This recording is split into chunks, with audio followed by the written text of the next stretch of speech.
Hello once again, all my comic collecting friends out there in YouTube land. Comic Order 410 here today to bring you part 16 of my keys variants and such.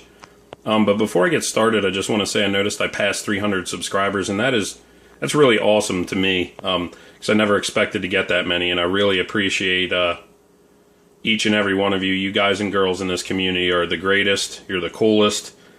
I appreciate coming home and, seeing everybody's videos and what they have in their collection, and I really appreciate everyone who takes the time to check out my vids and comment and subscribe, and I really value this community, all the great information and great discussions that come about in it. So thank you all. And I can't unfortunately do a subscriber contest. I just did a 200 subscriber contest back in December, and between that and some gift packages and trades, I've went through a lot of my doubles, so I couldn't really put together a decent giveaway anyway. So if I ever do make it to 400 or 500, I'll definitely do another contest. But thank you all. I value each and every one of you. You're the coolest. So thank you. To start off here, I'm going to show some books I would have showed had I found them earlier. But they were, I had all my books here in order. Now I'm starting to pull stuff box by box. When I go to visit my parents, I'll bring a box down and integrate it. But some of it's new stuff too. And the store I went to today is my normal pull list store, and they were having 70% off a bunch of stuff. So I got the JLA Terra Incognita trade paperback by Mark Waid and Brian Hitch. And that was like $4, $4.50. This is the More Fun Comics. This is the soft cover. It's a Baltimore Comic Con exclusive. It's for charity. It says, benefiting the Comic Book Legal Defense Fund. Bunch of different creators worked on this. It's a $10 cover price. I got it for $3. And it's got a George Perez cover of Hulk smashing censorship. Pretty awesome. It's for good cause, too. Judge Dredd's Crime File trade paperback. And I believe this collects 4 issues. Got it for $3. Brian Boland artwork on the cover there. Beautiful. Can't argue with that. Rocketeer hardcover. Got this for $7.50. It's the IDW Rocketeer Complete Adventures. So, very happy to have that big Dave Stevens Rocketeer fan. This was not on any discount. I asked them to get this for me, and like I said, I only go pick up my books every 3 or 4 weeks, but this is the hardcover of The Fifth Beatle, the Brian Epstein story, and it's got Kyle Baker worked on a little bit, which is cool, because he's been doing commercial stuff and, animation stuff, and hasn't been working in comics as much, so it's refreshing to see him back, and I'm a big Beatles fan, and this book actually got good reviews, so I'm pretty excited to read that. Looking forward to it. Scoot up a bit here.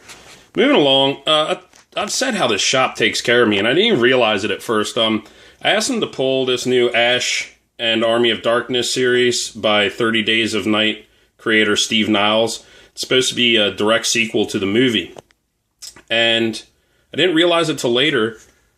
They held me for cover price. This is the subscription variant by Dennis Calero. Very cool.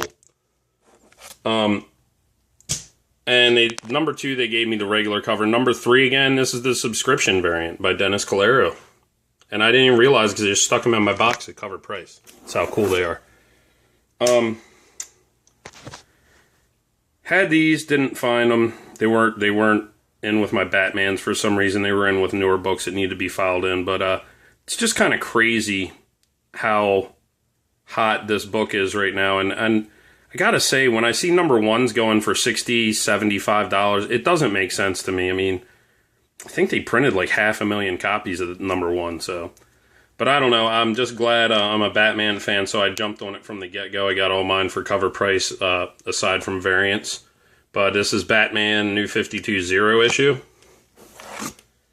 This is Batman New 52 number 1. And again, this book is it's fetching prices that I think are a little bit inflated right now. But it's a very good book. Glad I picked this one up. I got this for $20 or $25 when it came out. This is the variant to New 52 Batman #1, and it is a beauty. That is an awesome cover there, if I can get some focus on it. Awesome Van Sciver cover there.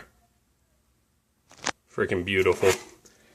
Here's New 52 Batman #2.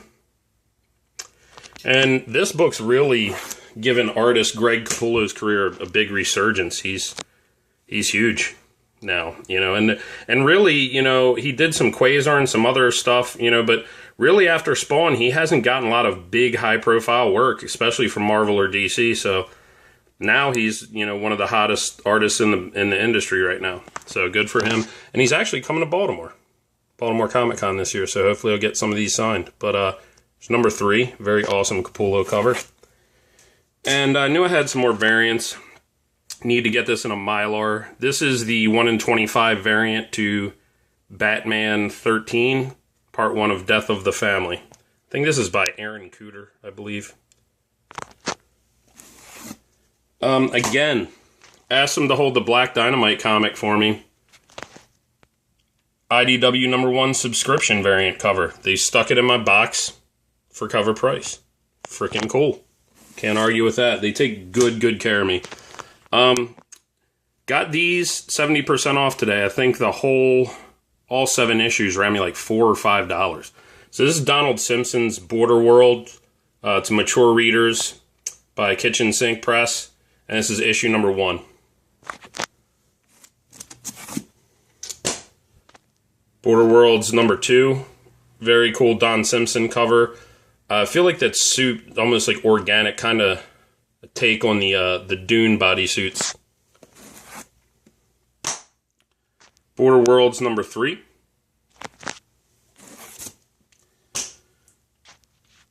#4.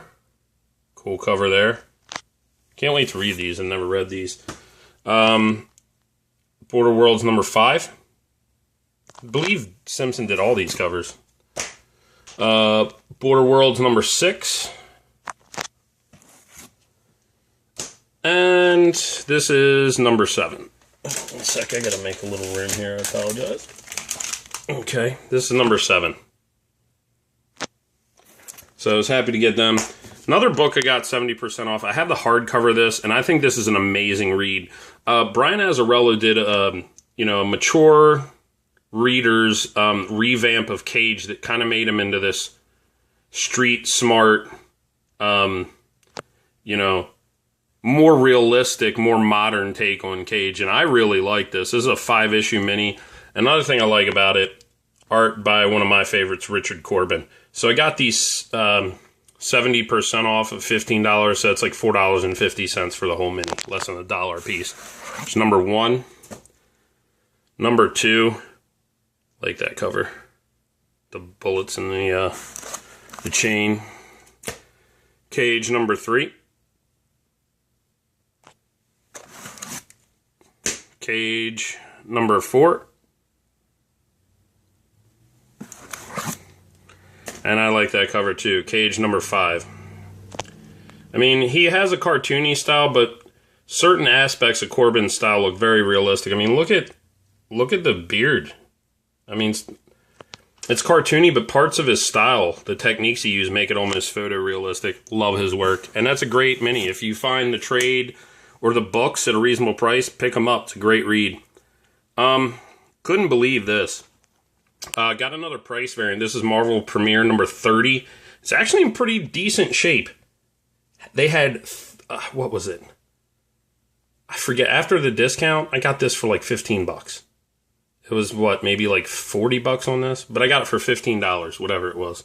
Can't do the math off the top of my head right now, but very cool Liberty Legion cover there with the Red Skull.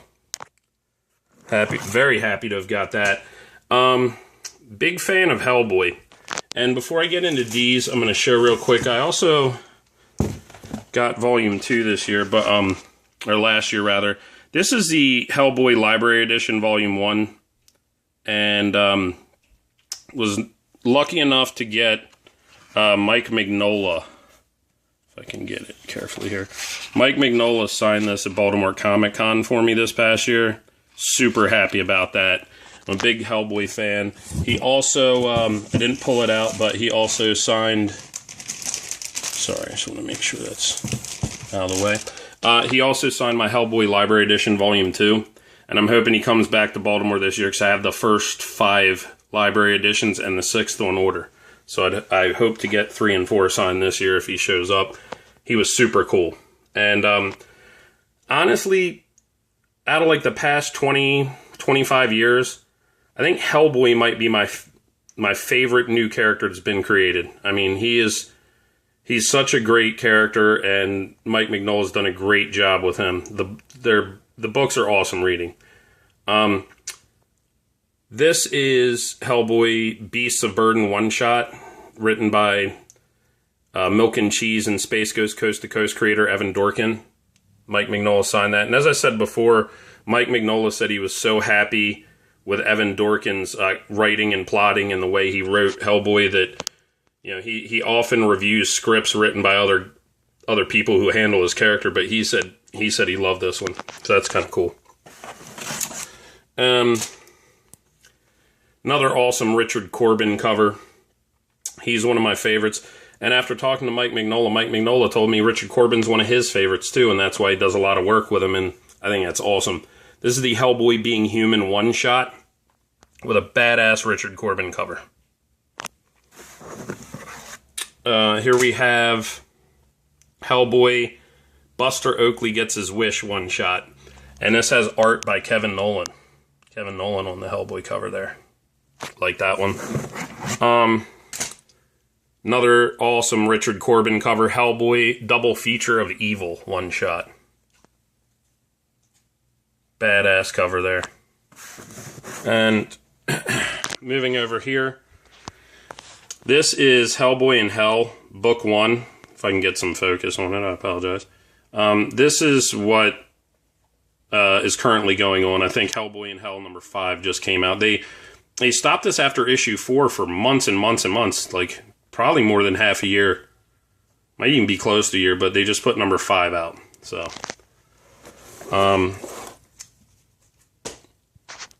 Hellboy in Mexico one-shot, and again, awesome Richard Corbin cover, and I love this one with the zombies and the luchador and Hellboy kicking ass in the wrestling ring. It's badass. And I think this is just a different cover of the same one-shot. This is the Mike Mignola cover of Hellboy in Mexico. Very cool. Hellboy in the Chapel of Moloch by Mignola Solo.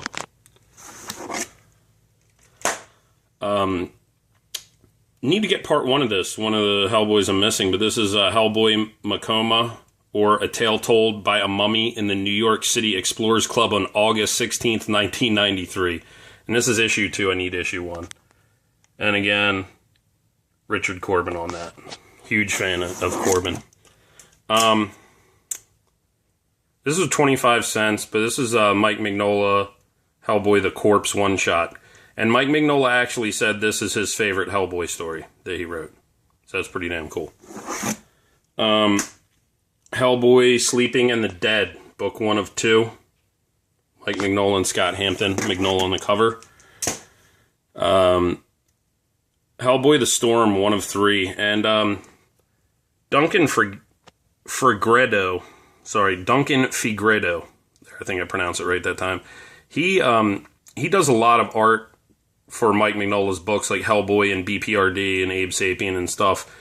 And Mignola said he's never met anyone that can draw as fast as this guy. He said the amount of pages he gets done in one day defies logic. So I think he works with him repeatedly for that reason. Speaking of which, this is Hellboy the Wild Hunt, number 1 of 8. Got all these by Mike Mignola and Duncan Fegredo. Mike Mignola on the cover, though. One of my favorite, if not my favorite, Hellboy mini. Probably is my favorite Hellboy mini. This is Hellboy the Crooked Man, 1 of 3.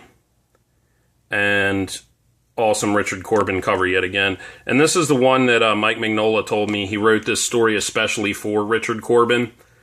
And he said the guy's a recluse. He doesn't leave his house, but, you know, he's like, we talk frequently. He doesn't do shows. He doesn't come out too often, but He's like, the guy works, and he does good work. And he's like, he said if Richard Corbin wouldn't have taken this book, I wouldn't have given it to anyone else. So I'm glad he did, because it's one of my favorites. Hellboy Crooked Man, book 2 of 3. Richard Corbin on the cover yet again. Hellboy Crooked Man, book 3 of 3. And this is probably my favorite Richard Corbin cover of those 3. Very cool. Very good read, in my opinion. Hellboy the Fury, book 1 of 3. Duncan Fegretto did the art on these. Mignola did the covers. And this is the Fury book 3. I have number 2, I didn't pull it, but this is the Fury book 3 of 3. And a bit of a spoiler alert, those of you that don't read Hellboy or planning on reading it might want to cut the volume for 10 seconds. But the Fury is when Hellboy, quote-unquote, dies. And then he goes to hell. But, you know, how are you going to kill Hellboy? He's going to go to hell. That's where he's from. So that resulted... Actually, this is the Year of Monsters. And I believe... I have to reread it. I believe this bridged the gap between the Fury and Hellboy in Hell. And this is technically the first Hellboy issue where he's in hell. Hellboy Year of the Monsters. And...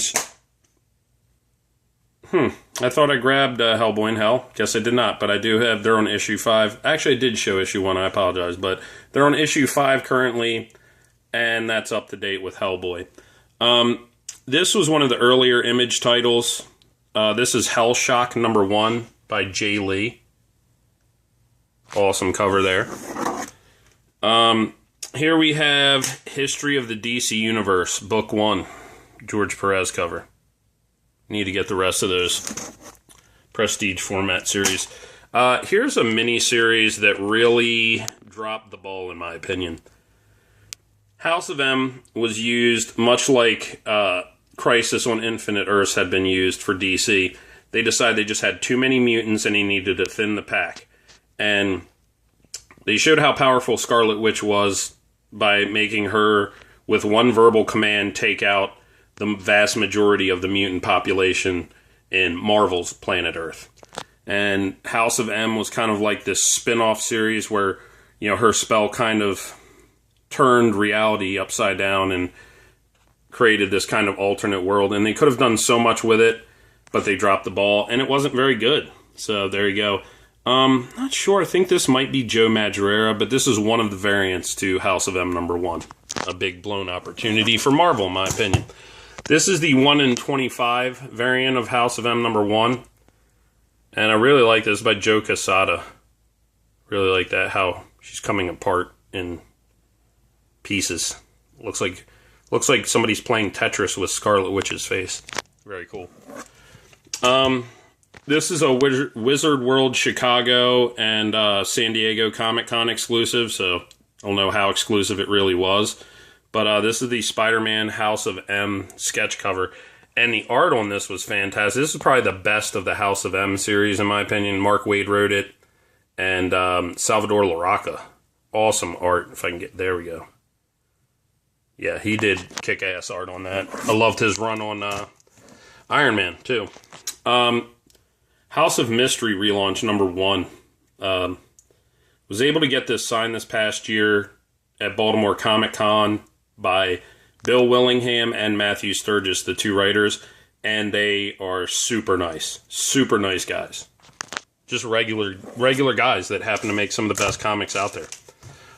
This is the variant to that House of Mystery relaunch, and my buddy Brian, Bat Paranormal, just did a really good review of the first storyline of this, and it's a great relaunch. It's well worth reading.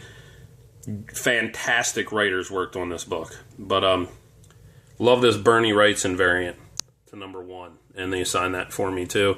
And it was pretty cool. Bill Willingham talked about how cool it is to work with Bernie and how Bernie is one of his idols. It's just cool meeting creators and seeing, hey, they idolize a lot of the same guys that I did, and damn, maybe I'm getting old. So here's Howard the Duck number 1. Not a bad copy, honestly. Not a bad copy at all. Has some spine rolling here. Minor spine rolling, as you see the staples are in slightly different places, but That's probably the only real flaw in this book. There's a super small ding down there in the black, if you can see it, right by Howard's foot. But pretty damn sharp copy of Howard the Duck #1. And I got this back in the day when it wasn't worth that much. I think I paid like 10 or 12 bucks for that. And it's a sharp copy. These are the 2 issues everyone's after. This is maybe like a VF. It's got some dings in the spine there. But this is Howard the Duck #12. And this is the first appearance of Kiss in comics. Very cool. And here's Howard the Duck #13. This is the second part of the Kiss crossover, Kiss and Tell in the Psycho Ward. And let me just say, it's about damn time the Rock and Roll Hall of Fame is starting to get their act together and putting Kiss in. They've deserved it for so long. Now if they'll just put Black Sabbath in, then I can give them a little credibility. But that's that'll conclude it. So thank you all for watching. I always appreciate everyone taking the time to watch my videos and comment. I always enjoy it. Always enjoy seeing all your stuff. Just a great community again, and thank you all again, once again, for 300 subs. You guys rock. So thank you all. Take care of yourselves and each other, and enjoy your comic book reading.